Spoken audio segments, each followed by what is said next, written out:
आपने बहुत तरह की कथाएं सुनी हैं। भागवत कथा, रामायण पर कथा सुनी होगी और वेद कथा भी सुनी है। बहुत तरह की कथाएं सुनी हैं। ज्ञान कथा आपने नहीं सुनी होगी अब तक।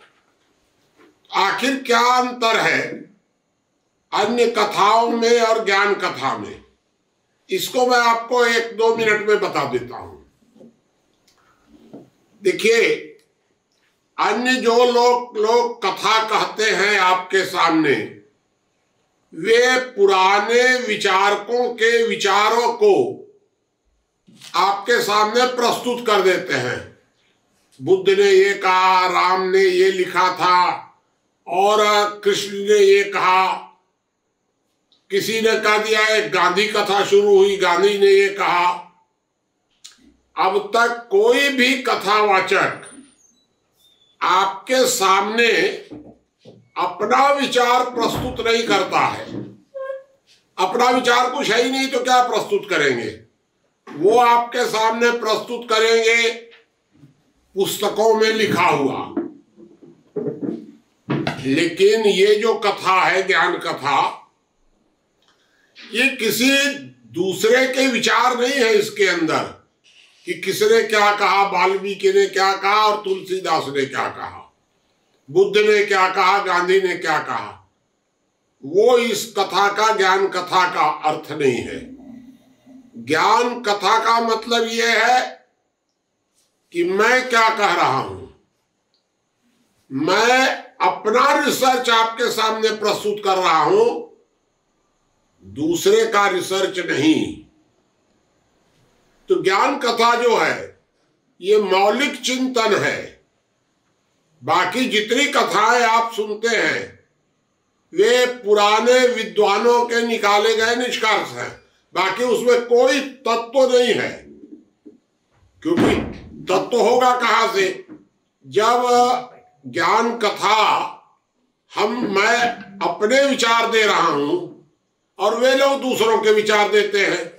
ये ज्ञान कथा और इन दोनों में अंतर आपको मैंने बता दिया कि ज्ञान कथा मेरे अपने निष्कर्ष हैं और बाकी जो कथाएं होती हैं उन कथाओं में दूसरे लोगों के विचार आपके सामने प्रस्तुत किए जाते हैं। फिर दूसरी बात कि ज्ञान कथा में कला नहीं है।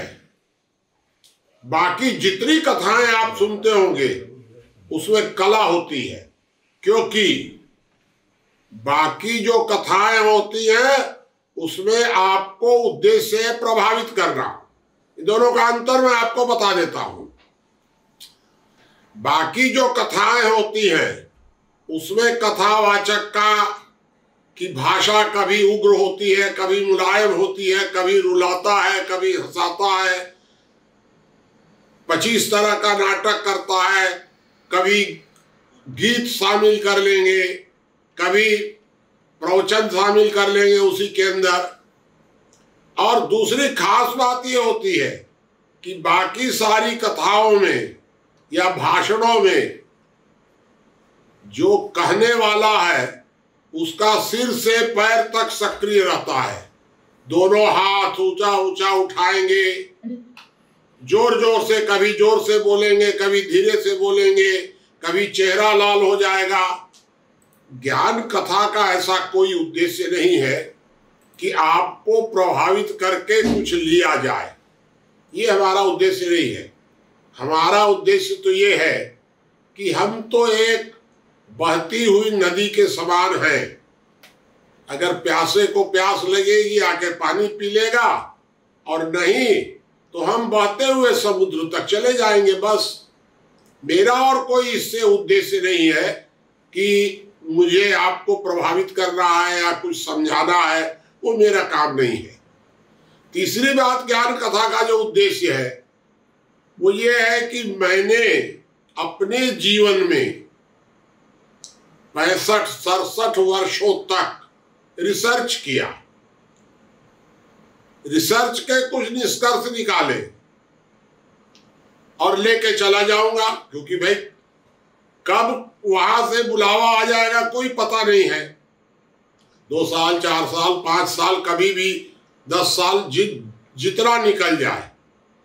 तो मैं जितना रिसर्च किया, अगर मैं उसको लेकर चला जाऊं तो फिर क्या समाज का क्या लाभ हुआ। इसलिए ज्ञान कथा के माध्यम से मैं आप लोगों को अपना सारा रिसर्च दे देना चाहता हूं कि आप लोग उसको समझ लीजिए, सीख लीजिए। मैंने जो रिसर्च किया है उसको आप समझिए, उसका लाभ उठाइए। इसलिए हम लोगों ने ज्ञान कथा शुरू की है। जो लोग विद्वान लोग हैं उन लोगों के लिए तो हमारा संस्थान कार्य कर रहा है। संस्थान उनको हर तरह का प्रशिक्षण दे रहे हैं, डिस्कशन कर रहे हैं, रिसर्च कर रहे हैं, निष्कर्ष निकाल रहे हैं। लेकिन जो विद्वान लोग नहीं है, साधारण लोग हैं, मान लीजिए एकदम सामान्य लोग हैं, जिनको ज्यादा तर्क वितर्क नहीं आता है, उनको क्या, उनके लिए मैंने ये एक निकाला कि उनको मैं हर महीने में एक दिन 1 घंटे के लिए उनको अपने सारे 4 उनके सामने प्रस्तुत कर दूंगा। ये समाज शास्त्र है पूरा का पूरा। सब मिला करके समस्याएं तो बहुत हैं, लेकिन उनको बहुत शॉर्ट में अगर सारी कथा आपके सामने प्रस्तुत की जाए तो साल भर लग जाएगा। 365 दिन कथा कहनी पड़ेगी, तब पूरी कथा होगी। तो सारी कथा को मैं तो 12 घंटे में समेटना चाहता हूं। 12 घंटे अर्थात हर महीने 1 घंटे।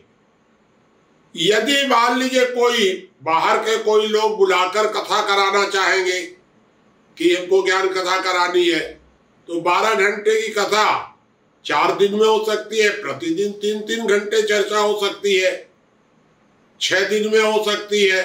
जिस तरह से आप 12 घंटे का पूरा विषय, समाज शास्त्र का पूरा विषय 12 घंटे की चर्चा में मैं आपके सामने प्रस्तुत कर दूंगा। ये है ज्ञान कथा।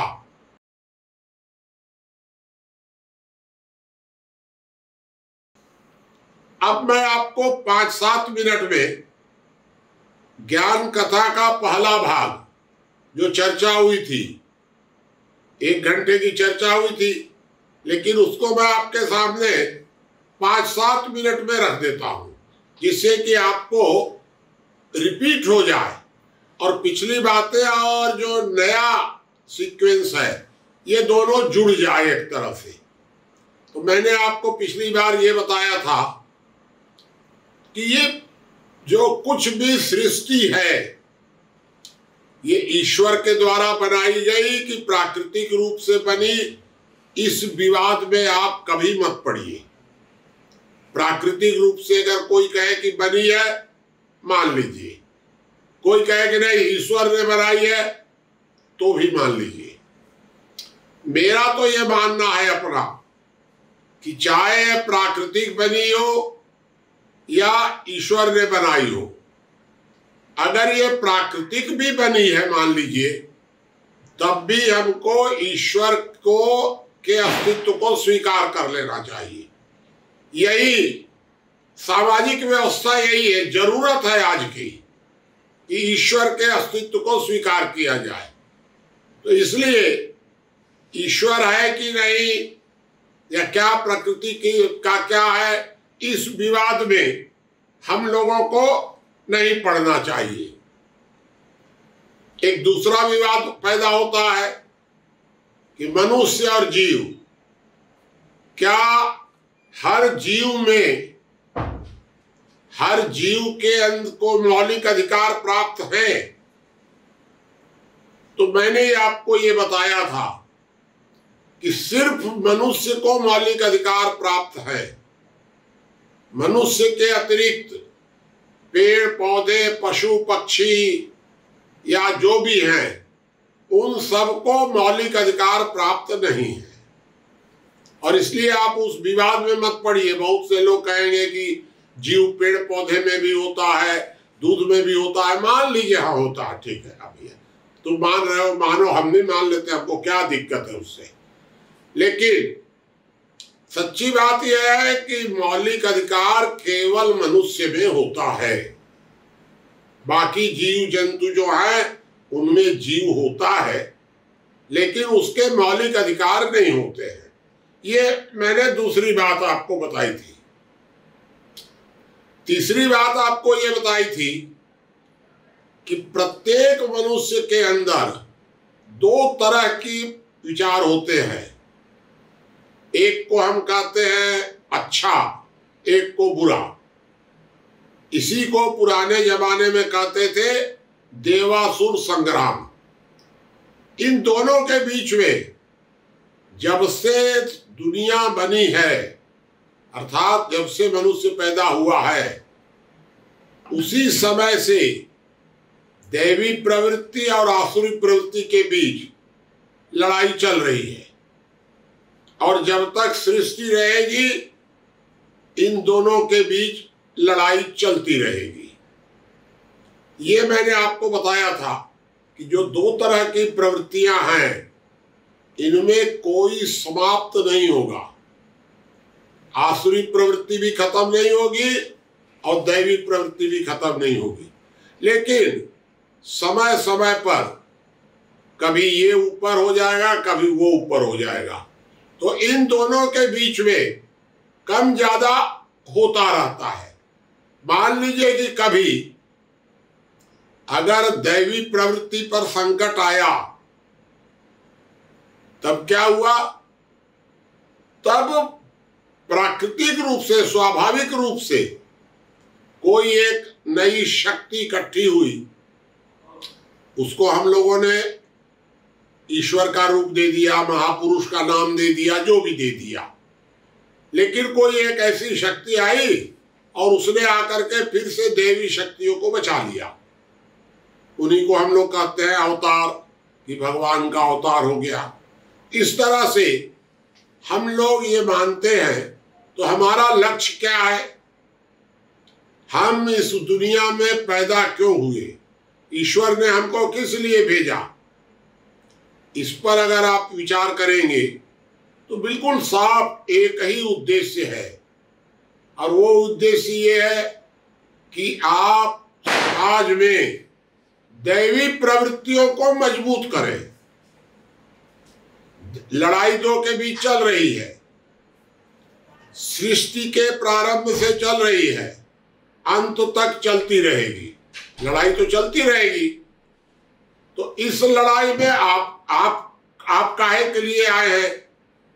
तो आप जब तक हैं पृथ्वी पर, आप अपना सारा काम करते हुए दैवी प्रवृत्तियों को मजबूत करिए, जितना कर सकते हैं। आपको ये तो कहा नहीं जा रहा है कि आप खाली दैवीय प्रवृत्ति में को मजबूत करने में लग जाइए, लेकिन आप अपना सब कुछ करते हुए जितना दैवी प्रवृत्तियों को आप मजबूत कर सकते हैं उतना आप करिए। ये आपका जन्म लेने का एक तरह से उद्देश्य हो गया, इसीलिए आपका जन्म पृथ्वी पर हुआ है। ये मैंने आपको पिछली बार बताया था।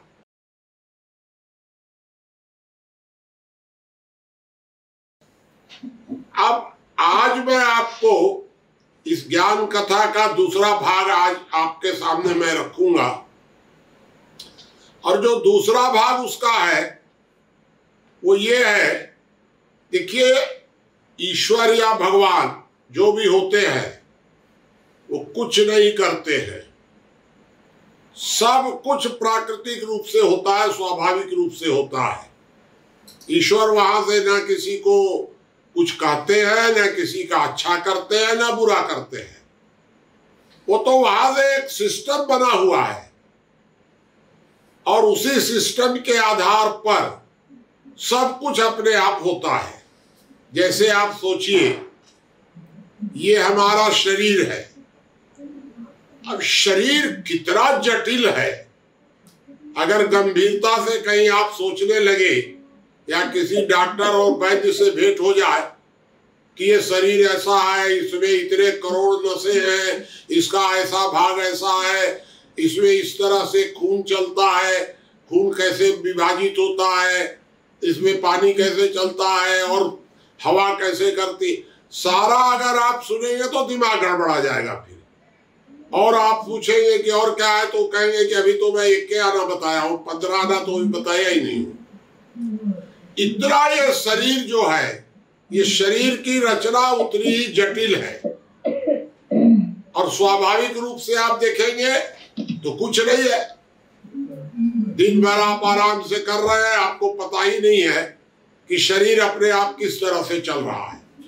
तो जिस तरह शरीर की आंतरिक जो ढांचा है, बनावट अंदर में, अब जैसे सोचिए आप कि अगर आपको कोई बीमारी हो गई तो उस बीमारी से लड़ने वाली व्यवस्था भी शरीर के अंदर बनी हुई है, बाहर से कुछ नहीं करने की जरूरत है, अपने आप सब कुछ ठीक होता है। तो इस तरह का जो ढांचा बना हुआ है, ठीक शरीर के शरीर का ही पूरे दुनिया का ढांचा बना हुआ है। ये सामाजिक जो ढांचा है दुनिया का, वो ठीक उसी तरह का बना हुआ है। अगर आप उसको गहराई से जाएंगे तो आपको बहुत जटिल दिखेगा, और साधारणतः सोचेंगे तो बहुत साधारण अनुभव आपको होगा। ये उसका है, ये सामाजिक ढांचे का मैंने रूप बताया। तो इस क्या है, इसका स्वरूप क्या है प्राकृतिक रूप से? तो प्राकृतिक रूप से ये बना हुआ है, ईश्वर के द्वारा या प्रकृति के द्वारा बना हुआ है कि इसका जो एक तरह से विस्तार, समाज का विस्तार और समापन, ये दोनों तरीके इसी के अंदर है। मतलब अगर कहीं आबादी बहुत बढ़ जाएगी तो मारने के लिए किसी को आना नहीं पड़ेगा कि कोई भगवान वहां से कोई बीमारी भेजेंगे या बाढ़ भेजेंगे, भूकंप आएगा मारने के लिए। सब गलत बात है। सच्ची बात यह है कि जब आबादी इस तरह की बढ़ जाएगी तो अपने आप कट के मर जाएंगे। दो गुट है बने हुए, एक दैवी प्रवृत्ति, एक आसुरी प्रवृत्ति। ये जो प्रवृत्ति वाले लोग हैं, इन्हीं में जो आसुरी प्रवृत्ति के लोग हैं वही आपस में लड़ करके मर जाएंगे और 100-200 करोड़ लोग मारे जाएंगे, फिर आबादी जस के तस हो जाएगी। ऊपर से कुछ नहीं होता है, जो होता है वो सब यही होता है। ये मैंने आपको बता दिया कि जब भी कभी ऐसा संकट आता है तो कटने मरने का भी इंतजाम किया हुआ है हमारे अंदर, समाज के अंदर। वो सारी व्यवस्था है एकदम, आपको अनुभव नहीं होता है, लेकिन मैं उसका रिसर्च किया तो मुझे इस बात का अच्छी तरह अनुभव हुआ कि प्रकृति के विनाश का जो कुछ भी बना हुआ है वो भी सारा हमारी व्यवस्था के ही अंदर है। महाभारत की लड़ाई कौन कराने गया था? कोई ऊपर से खबर आई थी कि लड़ जाओ, ज्यादा हो गए थे, मर गए, कट गए, फिर हो गए खत्म, फिर सब ठीक हो गया। इसी तरह होता रहता है। हम उसके ज्यादा उसके विस्तार में आपके हम नहीं जाएंगे, लेकिन मैं आपको ये बताना चाह रहा था कि प्राकृतिक रूप से या ईश्वरीय रूप से व्यक्ति दो प्रकार के होते हैं। एक को हम कहते हैं भावना प्रधान, एक को कहते हैं बुद्धि प्रधान। देखिए, अब किस तरह से प्राकृतिक तरीके से किस तरह ये ढांचा बना हुआ है। जैसे आप सुने होंगे कि भाई जो कपड़ा बनता है वो कपड़ा में तानी भरनी इस तरह से कुछ रहता है, दो तरह का, एक ऐसे एक ऐसे। तो माने उसी तरह से जो कपड़ा है जिस तरह बनता है उसमें, उसी तरह से मनुष्य के अंदर भी दो विपरीत तरीके के लोग हैं। एक को कहते हैं भावना प्रधान और एक को कहते हैं बुद्धि प्रधान। ये दोनों तरह के लोग हैं समाज के अंदर, और ये प्राकृतिक रूप से है। तो मैंने आपको जैसे कपड़े का उदाहरण दिया। अब जो कपड़ा है वो कपड़ा कभी तो आपको पहनने के काम आ जाएगा, और कभी जो वो कपड़ा है वो जाल के रूप में काम आ जाएगा। अगर चिड़िया फंसानी हो तो जाल बनेगा, उसका सुरक्षा देनी हो तो सुरक्षा काम आ जाएगा। ये दोनों उपयोग आपके ऊपर निर्भर है कि आप उसका किस तरह उपयोग करते हैं। उसी तरह ये भावना और बुद्धि का जो है, ये जो दोनों हैं, ये दोनों मिलाकर के मनुष्य को चलाते हैं। जितना मनुष्य होंगे, कोई भी मनुष्य होगा, भावना शून्य भी नहीं होगा, बुद्धि शून्य भी नहीं होगा। भावना भी उसके अंदर रहती है और बुद्धि भी रहती है। लेकिन कोई व्यक्ति ऐसा हो सकता है कि उसके अंदर भावना प्रबल है बहुत ज्यादा, कोई व्यक्ति ऐसा हो सकता है कि उसके अंदर में बुद्धि बहुत ज्यादा है, हो सकता है। लेकिन कोई ऐसा आदमी आपको नहीं मिलेगा कि उसके अंदर भावना है ही नहीं या बुद्धि है ही नहीं। सही बात यह है कि ये भावना और बुद्धि ये हर आदमी के अंदर है, लेकिन मात्रा कम ज्यादा होती है। किसी के अंदर भावना ज्यादा होती है, किसी के अंदर बुद्धि ज्यादा होती है। तो अब इन दोनों का अंतर क्या है? जो भावना प्रधान होगा वो व्यक्ति शरीफ होता है, और बुद्धि प्रधान जो होता है वो चालाक होता है। अगर बहुत ज्यादा भावना प्रधान हो गया कोई, भाई हो सकता है किसी के अंदर कम मात्रा में हो, किसी के अंदर ज्यादा मात्रा हो, तो अगर ज्यादा भावना प्रधान हो गया तो उसको हम मूर्ख मान लेते हैं, और ज्यादा बुद्धि प्रधान हो गया तो उसको धूर्त मान लेते हैं। जो भावना प्रधान होता है उसकी रुचि धर्म की तरफ ज्यादा होती है, अब बुद्धि प्रधान की रुचि राजनीति के तरफ ज्यादा होती है।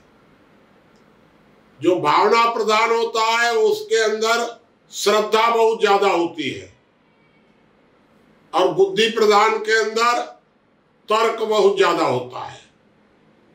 भावना प्रधान जो रहता है वो त्याग करना जानता है, और बुद्धि प्रधान जो होता है वो इकट्ठा करना जानता है।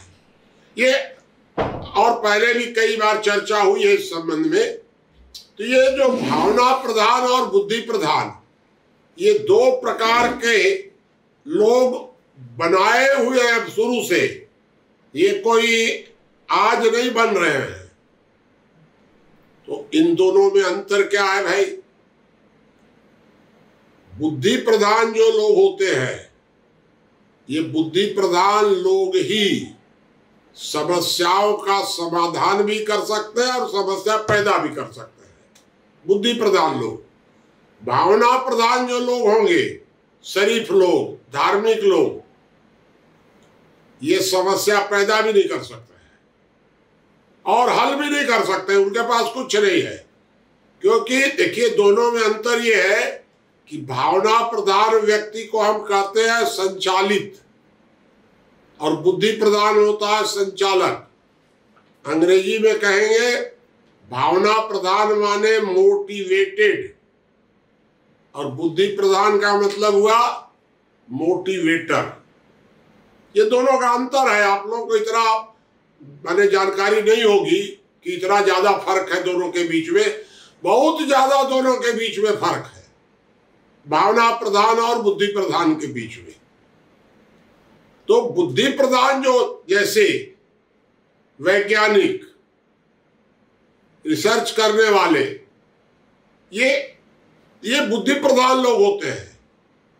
भावना प्रधान जो लोग होते हैं, जैसे मैं बुद्धि प्रधान हूं, भावना प्रधान नहीं हूं एकदम। पुराने जमाने में भी जो बहुत जिन लोगों ने रिसर्च किया है वे सब बुद्धि प्रधान लोग थे।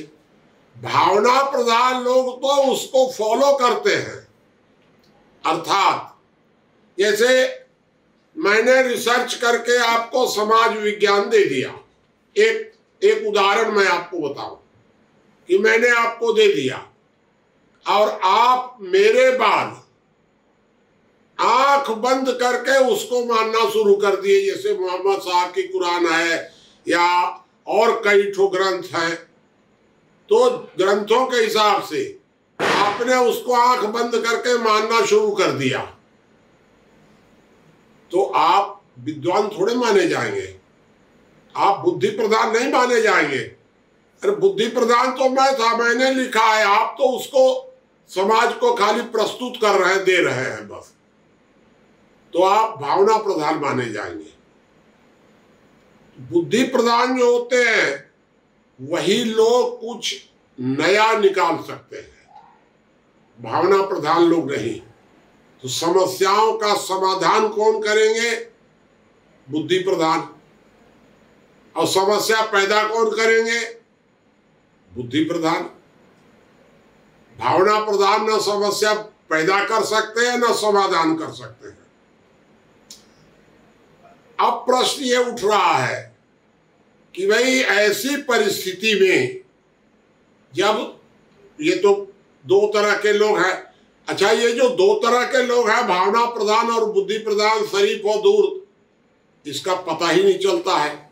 आज तक दुनिया में कोई ऐसी मशीन नहीं बनी है जिस मशीन को लगा के देख लिया जाए कि आदमी धूर्त है कि शरीफ। अंदाज से, उसके व्यवहार से। अब व्यवहार भी जो धूर्त होगा वो बहुत ज्यादा अच्छा दिखेगा, भावना प्रधान जो आदमी होगा, शरीफ होगा, वो तो आपके साथ व्यवहार में गड़बड़ भी हो सकता है, लेकिन धूर्त जिसको ठगना होगा, मतलब मैं आपको एक बात ये बता दूं कि बहुत से आपको ऐसे लोग मिलेंगे जिन पर आप आंख बंद करके विश्वास कर रहे हैं, और तब आपको पता चलेगा, कभी एक दिन पता चलेगा कि रे सबसे बड़ा धोखा देने वाला तो यही निकल गया। आप जीवन भर पता नहीं लगा पाएंगे कि इसकी नीयत किस तरह की है। आपका कई उदाहरण आपको मिलते होंगे कि बेटे ने पैसे के लिए, प्रॉपर्टी के लिए माँ बाप की हत्या कर दी, या और बहुत तरह के उदाहरण आपको मिल जाएंगे। मैं उदाहरण ज्यादा नहीं दे रहा हूं क्योंकि विषय बहुत लंबा है। तो मुख्य मुद्दा यह है कि आज तक कोई ऐसी मशीन नहीं बनी है जो ये साफ साफ लगा के बता दे कि ये आदमी धूर्त है कि शरीफ। इसको तो आप केवल मोटा मोटा अंदाज कर सकते हैं, और उस अंदाज में भी आप धोखा खा सकते हैं। इसका कोई उपाय आपके पास नहीं है।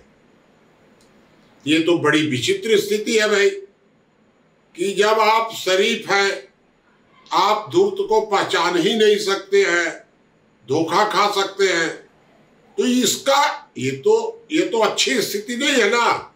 लेकिन यह स्थिति पूरी तरह से है, ये मैं आपको बता दिया कि समाज में किसी भी धूर्त को आप आसानी से किसी मशीन से नहीं पहचान सकते हैं।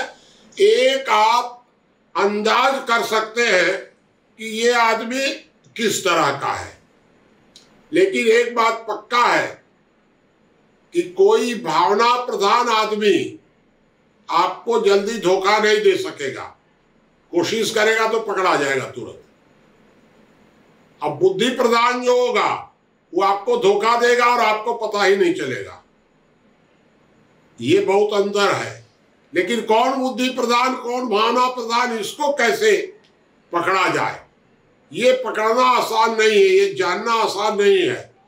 हम लोग तो इसको बड़ी जल्दी समझ जाते हैं, लेकिन साधारण आदमी इसको नहीं समझ पाएगा जल्दी से कि कौन आदमी कितना आपको धोखा दे सकता है। ये बहुत कठिन कार्य है, करना तो पड़ेगा, कठिन तो है ही, लेकिन कठिन होते हुए भी हमको करना पड़ेगा। तो इस तरह से समाज में जो शरीफ और चालाक, मोटा मोटा मैं आपको खाली बताया कि जो शरीफ आदमी होता है वो आसानी से ठगा जाता है, माने कुछ धार्मिक प्रवृत्ति का होता है, त्याग करना जानता है। चालाक होगा तो नेतागिरी में ज्यादा रहेगा, इकट्ठा करना ज्यादा सीखेगा। और एक बात आपको ये बता दे कि हर चालाक आदमी, हर धूर्त आपको ये प्रवचन देगा कि तुम शरीफ बनो, भावना प्रधान रहो, कभी आपको समझदार बनने के लिए प्रेरित नहीं करेगा। हमेशा कोशिश करेगा कि दान दिए धन ना घटे, जो सहाय रघुवीर देते जाओ। अपने इकट्ठा करेगा और आपको दान देने के लिए कहेगा। वोट देना चाहिए आपको, सबको वोट देना चाहिए। अरे तुम्हारे घर में अगर मरनी भी हो गई तो वोट पहले दो। शादी हो गई, लड़का लड़की की शादी हो गई है तो पहले वोट दो। वोट जरूर देना चाहिए। क्यों देना चाहिए? क्योंकि उसको इकट्ठा करना है। भाई आप दोगे तभी नहीं इकट्ठा करेगा। हर धूर्त कहेगा वोट जरूर देना चाहिए, हर धूर्त कहेगा दान जरूर देना चाहिए, हर धूर्त कहेगा कर्तव्य करना चाहिए। अपने चिंता करेगा अधिकार की, अपने करेगा पैसा इकट्ठा करने की, अपने करेगा वोट इकट्ठा करने की, और आपको कहेगा कि दान देना चाहिए। बताइए, ये तो स्थिति है, साफ साफ दिखाई दे रहा है समाज के अंदर ही। लेकिन पूरे समाज में यह बात बिल्कुल साफ दिख रही है कि भावना प्रधान लोग ठगे जा रहे हैं, बुद्धि प्रधान लोग आराम से ठग रहे हैं। चलिए इस विषय को छोड़कर आगे बढ़े हम लोग। तो अगर हम लोग सारी दुनिया का आकलन करें, पूरी दुनिया का, देखिए एक बात मैं आपको ये बता दूं, ये ज्ञान कथा सिर्फ भारत तक सीमित नहीं है। भारत के लिए ज्यादा है, लेकिन विषय तो सारी दुनिया का है, क्योंकि समाज तो पूरी दुनिया का एक है। तो अगर पूरी दुनिया का ठीक से आकलन किया जाए, जो मैंने किया है, क्योंकि मैंने 67 वर्षों तक इस एक विषय पर रिसर्च किया है। तो मैंने जब बचपन में जब समस्याएं गिननी शुरू की कि समाज में कितनी समस्याएं हैं पूरी दुनिया में और भारत में, तो सूची बनाने लगा। तो सूची बनी 500 समस्याएं। हम कैसे रिसर्च करेंगे, कैसे समाधान करेंगे? 500 समस्याएं हैं। समस्याएं अगर सूची बनाते जाते तो 1000 हो जाती। 1000 में से ज्यादा बड़ी समस्याओं को 500 चुना गया। लेकिन जब मैं अपना रिसर्च पूरा किया, तब मुझे पता चला कि कुल मिलाकर कुल समस्याएं 2 हैं। ये जो 498 समस्याएं हैं, ये लगभग ये 2 के बाई प्रोडक्ट है। ये वास्तविक समस्याएं नहीं है। कुछ इसमें 2-4 और हो सकती हैं, वो मैं ज्यादा उस विवाद में नहीं पड़ूंगा।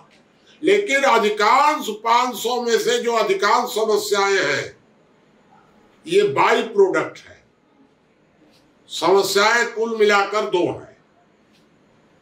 जैसे ये समाज दो को मिलाकर बना है, व्यक्ति और समाज। सबसे नीचे व्यक्ति, सबसे ऊपर समाज। ये दो तो मौलिक इकाई हो गई, व्यक्ति और समाज।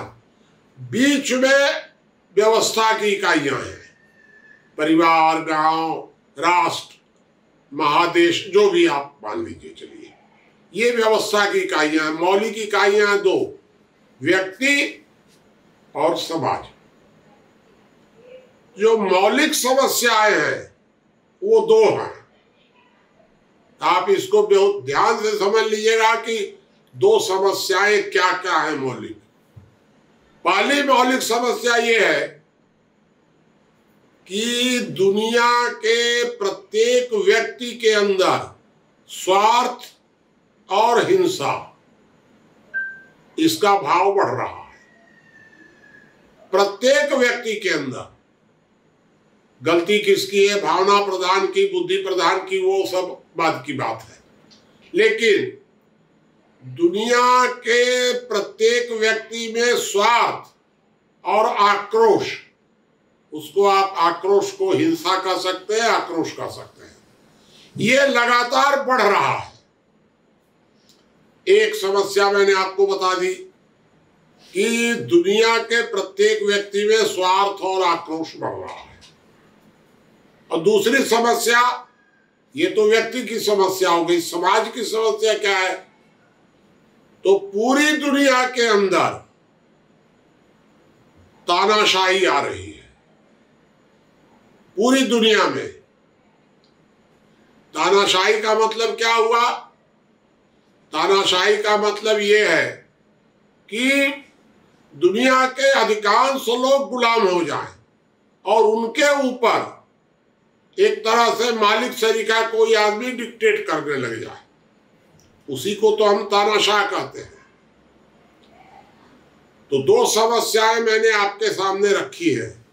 एक, व्यक्ति के स्वभाव में हिंसा और स्वार्थ का बढ़ना, और दूसरा, दुनिया भर की, पूरे दुनिया में, समाज में लगातार तानाशाही का विचार बढ़ रहा है। परिवार में आपने किसी को मुखिया बना दिया। मुखिया जो परिवार का आप चुन दे रहे हैं, वो अपने को मालिक समझने लग जा रहा है। मुखिया ये नहीं समझ रहा है कि परिवार ने हमको बनाया है। मुखिया अपने को परिवार के नीचे नहीं मान रहा है, वो अपने को मालिक मान रहा है। किसी को आपने प्रधानमंत्री चुन दिया, तो प्रधानमंत्री ये नहीं समझ रहा है कि मैं समाज का मैनेजर हूं, नहीं मान रहा है।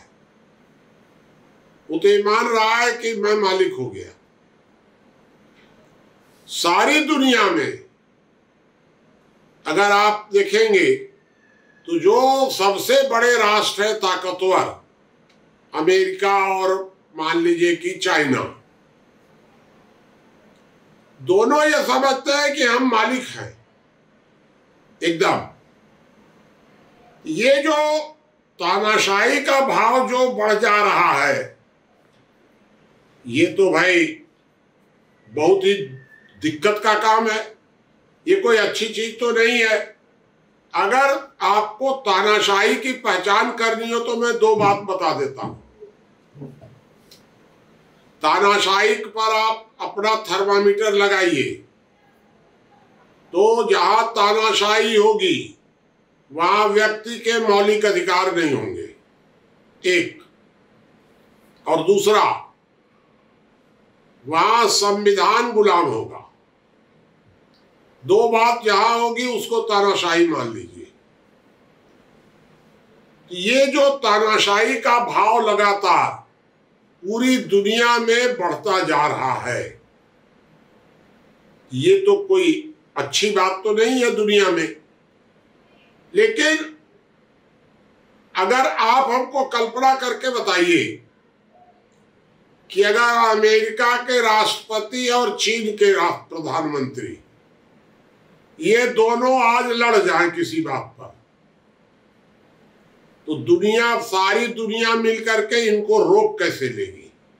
हम लोग तो 7.5 अरब हैं और ये लोग तो 2 देश के 2 प्रधानमंत्री हैं कुल मिलाकर के, बाकी तो कुछ नहीं है। इन दोनों को रोकने का आपके पास क्या तरीका है? अगर किसी के पास दुनिया में हो तरीका हो तो हमको बतावें। कोई भी देश, भारत भी कहीं अलग नहीं रह पाएगा, किसी न किसी तरफ उसको जाना पड़ेगा। आप भी अलग नहीं रह पाएंगे, आपको भी मनमाना टैक्स लगा दिया जाएगा।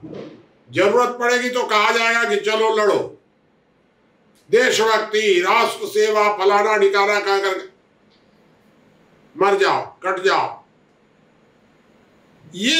ये आज सारी दुनिया का जो हाल है, ये कोई अच्छी स्थिति तो नहीं है कि दुनिया के 2 आदमी लड़ जाए तो सारी दुनिया को उसमें लड़ना ही पड़ेगा। लेकिन यह हाल होता जा रहा है सारी दुनिया का। क्यों होता जा रहा है, इस पर तो चर्चा आगे और पूरी चर्चाएं आएंगी डिटेल में। अलग अलग विषयों पर जब हम चर्चा करेंगे तो इस पर भी चर्चा करेंगे कि आखिर ऐसा हो क्यों रहा है। लेकिन हो तो रहा है पूरी दुनिया में, और जो हो रहा है वो अच्छा नहीं हो रहा है। पता नहीं, हमेशा टीवी में आता है विश्व युद्ध होने की संभावना, डर जाते हैं हम लोग, सब लोग, विश्व युद्ध होने वाला है। अरे भैया, विश्व युद्ध होने वाला है तो हम पर क्या प्रभाव पड़ेगा? आप आश्वस्त रहिए कि आप पर भी प्रभाव पड़ेगा।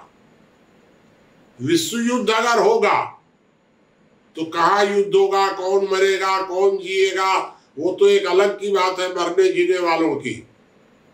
लेकिन आपसे भी पैसा वसूल होगा उसमें टैक्स के रूप में, तो प्रभाव आपके ऊपर भी पड़ेगा और आपकी कोई भूमिका नहीं है। आपको ये पता ही नहीं है कि आपका देश किधर से लड़ने लग गया, क्यों लड़ने लग गया।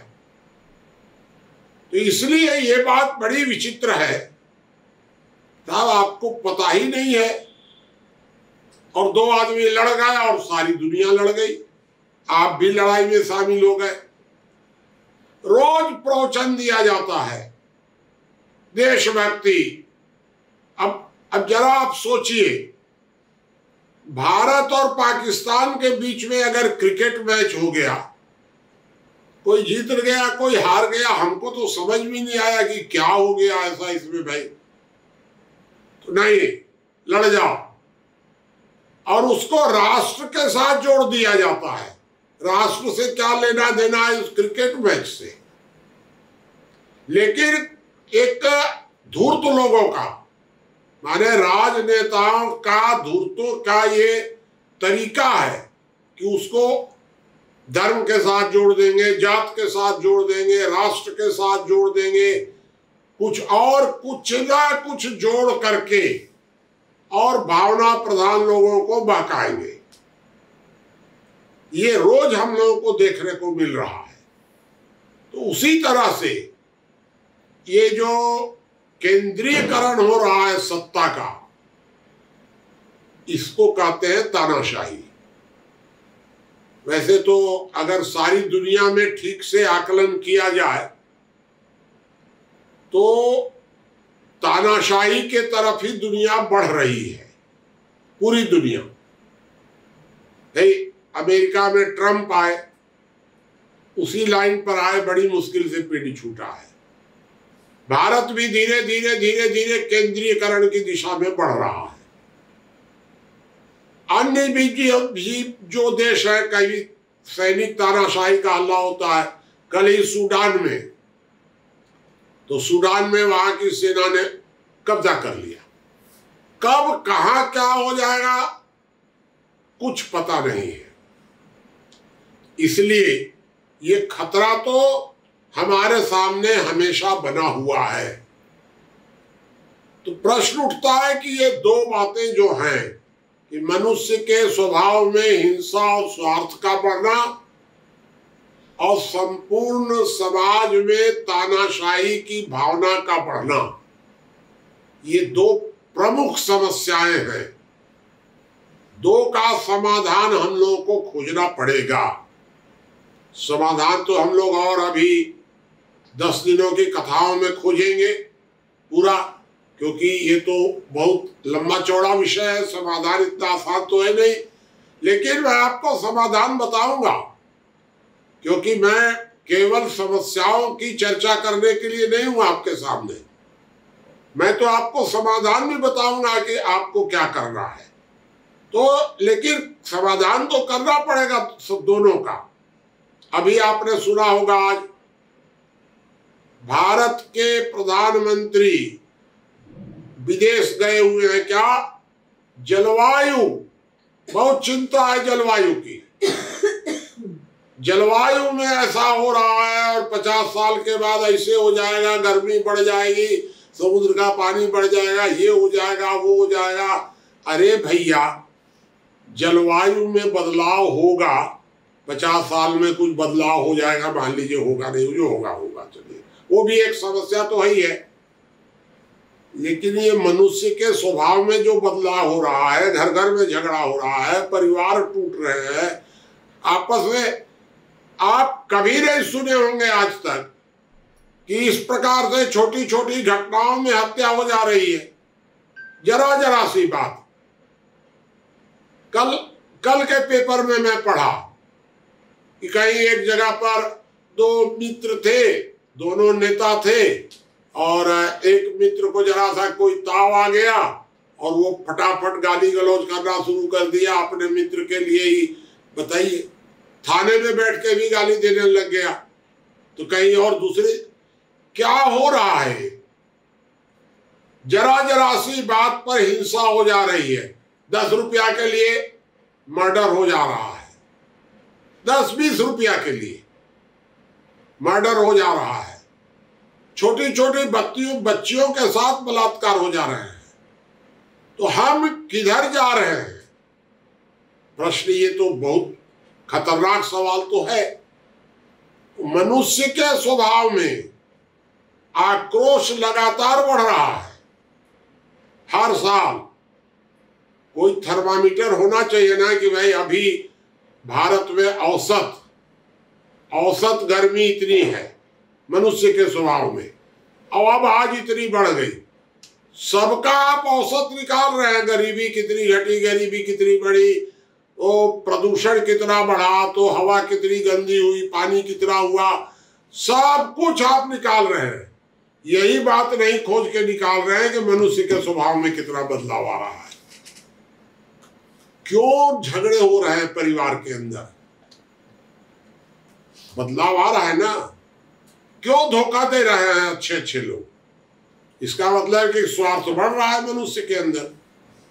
तो स्वार्थ बढ़ रहा है, हिंसा बढ़ रही है, पर्यावरण की चिंता हो रही है।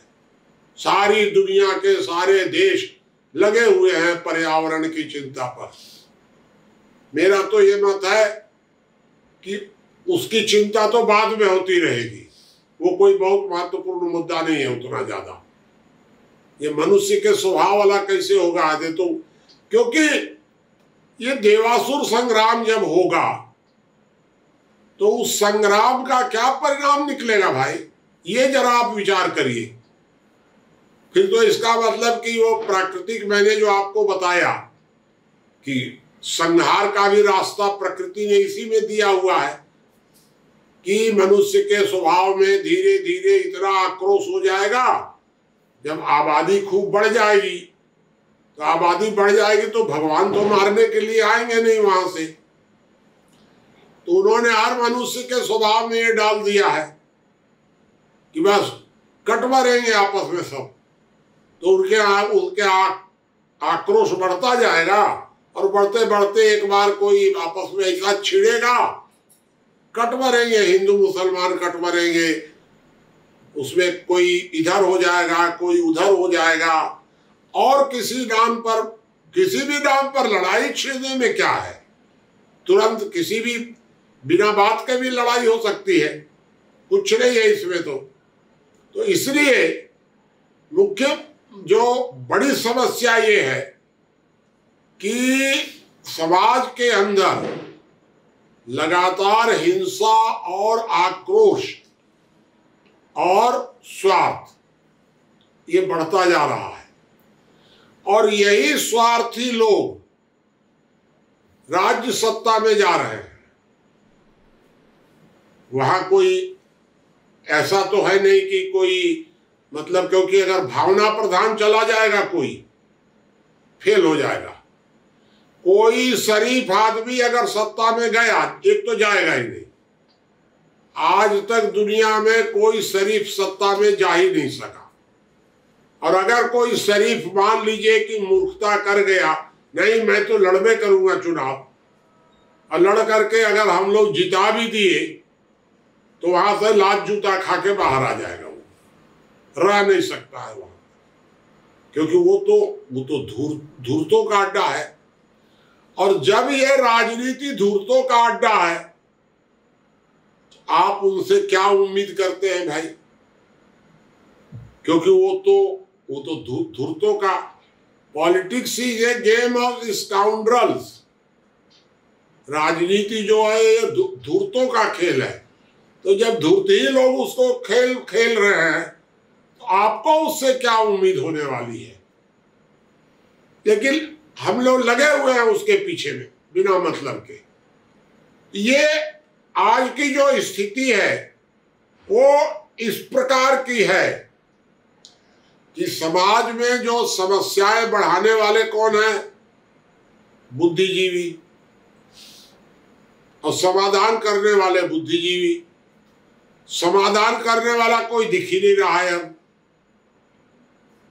तो जो आपको दिख रहे हैं वो सब तो समस्या को बढ़ाने वाले ही दिख रहे हैं समाज के अंदर। अब आप सोच लीजिए, आप गंभीरता से सोचिएगा कि आपका डॉक्टर का काम है आपका इलाज करना, और डॉक्टर की नीयत खराब हो जाए तब आपका इलाज क्या होगा? आप जीवन भर ठीक नहीं होंगे, ना बीमार होंगे ना ठीक होंगे, क्योंकि वो डॉक्टर आपको मरने भी नहीं देगा और ठीक भी नहीं होने देगा। उसकी नीयत खराब है। वकील की नीयत खराब हो गई, कभी केस को खत्म नहीं होने देगा वो, क्योंकि उसकी नीयत खराब है। तो केस कैसे खत्म होने देगा? केस खत्म हो गया तो वकील का तो गया, रोजगार चला गया।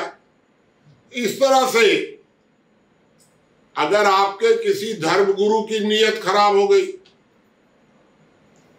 तो धर्मगुरु जो है वो हमेशा आपको किसी न किसी बहाने आपका शोषण करता रहेगा। ठीक इसी तरह नेता की नीयत खराब हो गई, तो जब नेता की नीयत खराब हो गई तो किसी समस्या का समाधान होने ही नहीं देगा। मैंने खूब गहराई से इसको देखा है कि जितनी समस्याएं हम आपको गिनाएंगे 500 में कि ये 500 समस्याएं हैं, 498 समस्याएं नेता लोगों के द्वारा पैदा की गई है ही नहीं है वो समस्याएं। दिख रही है समस्या, है नहीं, क्योंकि उसको तो बनाया गया है समस्या को। तो अगर जैसे वकील केस नहीं खत्म होने देगा, डॉक्टर आपको जिंदा नहीं रहने देगा, ठीक से स्वस्थ नहीं होने देगा, नेता कभी समस्या खत्म ही नहीं होने देगा, हमेशा समस्याओं को बना करके रखेगा। तो भाई ये बताइए कि समस्या हल करना है बुद्धिजीवी को और पैदा करना है बुद्धिजीवी को। वर्तमान समय में दुनिया की चिंता छोड़ दीजिए, भारत की अगर आप चिंता करिएगा तो कौन बुद्धिजीवी समस्या समाधान में लगा हुआ है? भावना प्रधान समस्या का हल कर नहीं सकता है और बुद्धिजीवी की नीयत खराब है। वर्तमान जो दुनिया की हालत जो इतनी खराब है, देखिए आपको एक बात बता दें कि समाज में भावना प्रधान लोगों का प्रतिशत 75-80% होंगे। बुद्धि प्रधान लोग 10-20% से ज्यादा नहीं होंगे। उनमें भी हाईली बुद्धि प्रधान तो बहुत कम मिलेंगे, 1-8%। बाकी तो साधारण लोग बुद्धि प्रधान मिलेंगे। अब ये जो 10-15% बुद्धि प्रधान लोग हैं, इन सब की नीयत खराब हो गई तो गलती में 80% तो है नहीं। मैं आपको एक बात बता दूं कि जितने लोग ज्ञान कथा सुनने में लगे हुए हैं, अधिकांश भावना प्रधान है। बुद्धि प्रधान तो जल्दी आएगा नहीं सुनने।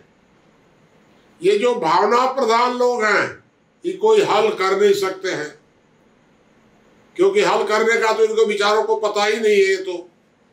ये तो मोटिवेटेड है, मोटिवेटर है नहीं, तो चालाक लोग सुनने ही नहीं आएंगे और शरीफ लोग सुन भी लेंगे तो उनको समाधान नहीं कर सकते हैं, उनके बस में नहीं है। ये तो समस्या है, लेकिन हल भी तो करना पड़ेगा।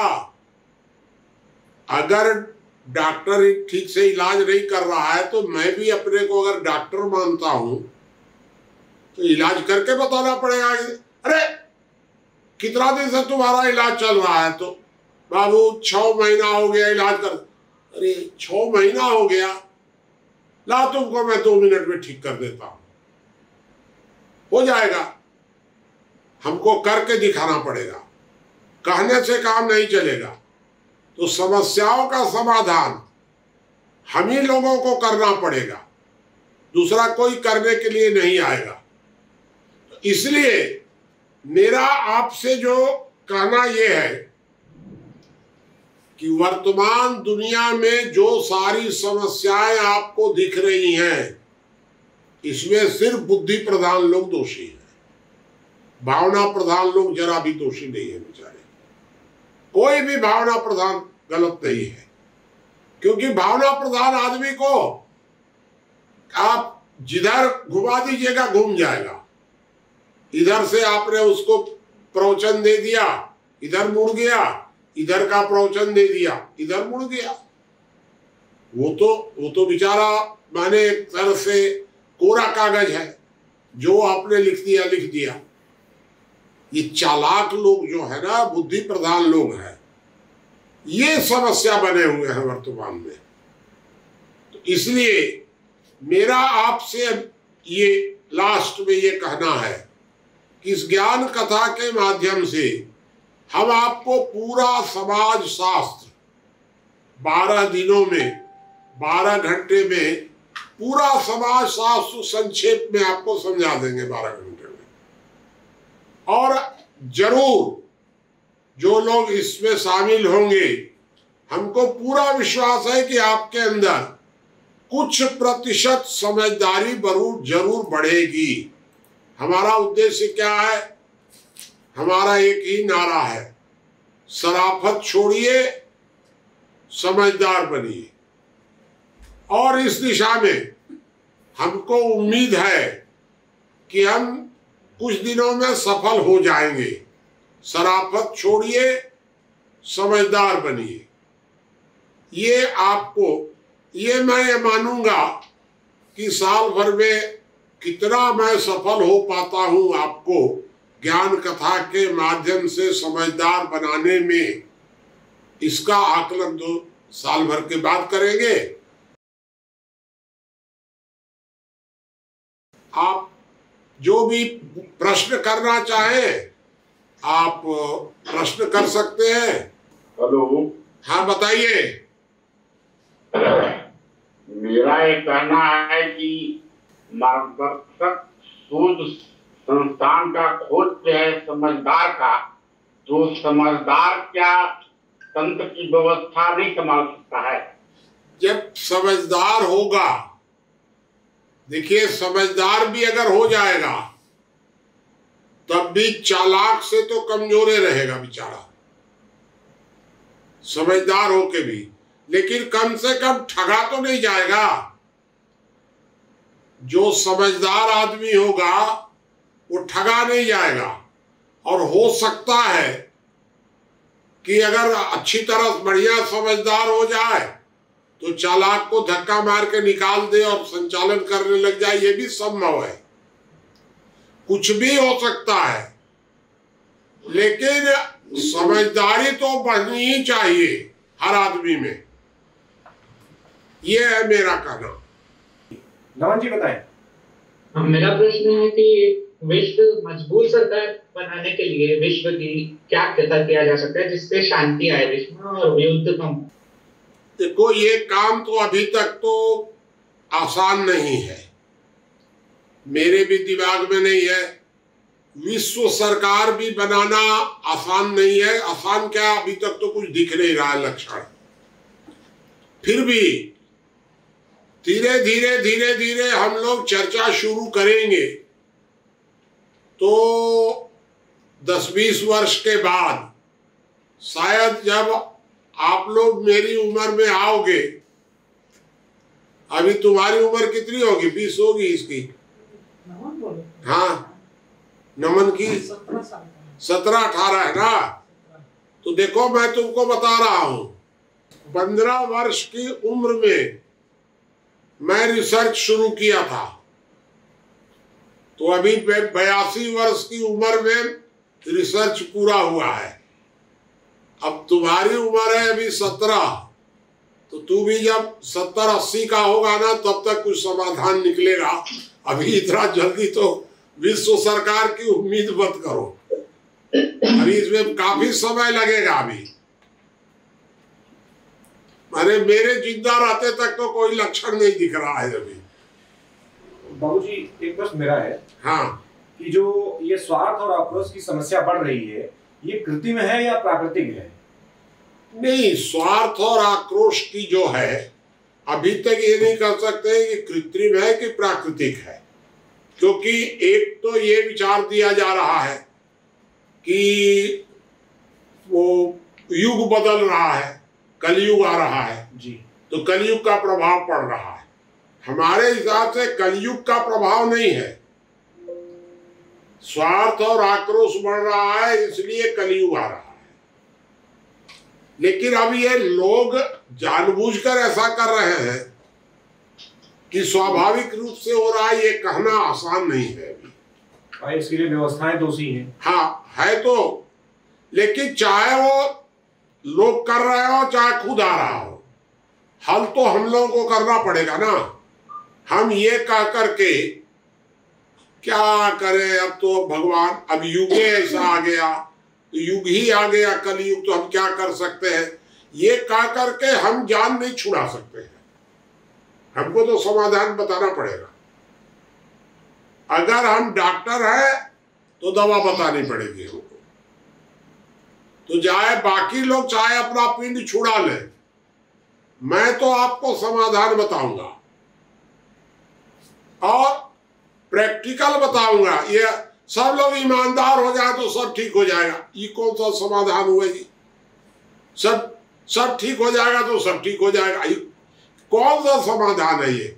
सब लोग ईमानदार हो जाए तो सब ठीक हो जाएगा। बताना तो ये पड़ेगा कि ईमानदार होंगे कैसे और हम उसमें क्या कर सकते हैं, करके बताना पड़ेगा ईमानदार। प्रवचन देने से तो खाली काम नहीं चलेगा भाई। तो मैं आपको ये आश्वस्त कर रहा हूं कि हमको कोई प्रवचन देना कोई महत्वपूर्ण नहीं है, हम तो आपको मार्ग बताएंगे 12 महीने में। मुनि जी, मेरा प्रश्न है एक। हाँ, प्रश्न ये है, जैसे कुछ मनुष्य भावना प्रधान होते हैं, कुछ बुद्धि प्रधान होते हैं, मतलब, और बुद्धि प्रधान राजनीति में अधिक जाना चाहते हैं। लेकिन आपने ये भी कहा कि अब तक कोई मशीन ऐसी नहीं बनी जो उन्हें अंदर की बात जान सके, ये बात भी आपकी सही है। लेकिन जो भावना प्रधान व्यक्ति होते हैं वो राजनीति में कम रुचि क्यों लेते हैं? नहीं, वो क्या करें, वो उनके बस का नहीं है। अगर कोई भावना प्रधान व्यक्ति, अच्छा शरीफ आदमी अगर गया जी राजनीति में गया तो फेल हो जाएगा। फेल हो जाएगा, वो काहे के लिए राजनीति में जाएगा? आपको अच्छी तरह मैं बता देता हूँ जी कि रामानुजगंज में जब नगर पालिका चेयरमैन चुनना हुआ जी और ये हुआ कि भाई किसी ईमानदार आदमी को चुना जाए, जी तो कोई ईमानदार आदमी तैयार नहीं हुआ। जी ये मैं आपको बता दिया अंदरूनी। और लास्ट में हार थक के हम लोगों को किसी न किसी चालाक में से किसी एक को चुनना पड़ा। कोई ईमानदार तैयार नहीं हुआ, नगर पालिका का चेयरमैन बनने के लिए तैयार नहीं हुआ कोई। ये स्थिति है, क्योंकि अगर बन जाएगा तो परेशान कर दिया जाएगा वो। ये बिल्कुल प्रत्यक्ष मैं आपको बता दिया। अनिल श्रीवास्तव जी, हेलो। हाँ बताइए। ये मोदी जी, आपके कथनानुसार ऐसा लगता है कि ईश्वर कहीं बैठा हुआ सा लगता है, परंतु शास्त्रों में कहा गया है कि ईश्वर कण कण में है। ऐसा कैसे? इसको थोड़ा स्पष्ट करिए।